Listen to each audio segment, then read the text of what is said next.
Vorvaň tuponosý patrí medzi zubaté veľryby.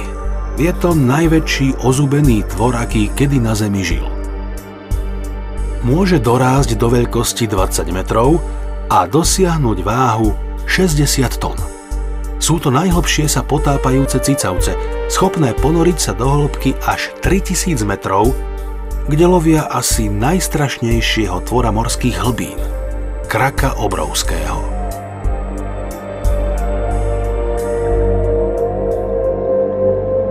Vorvaňom tiež patrí prvenstvo vo veľkosti mozgu, ktorý môže mať až 9 kg.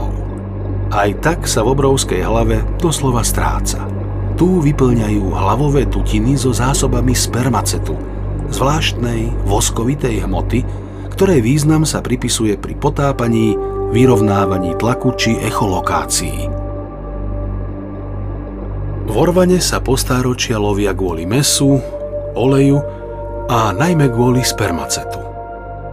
Spermacet sa komerčne využíval ako olej a priemyselné mazivo pri výrobe glycerínu a mnohých farmaceutických zlúčenín.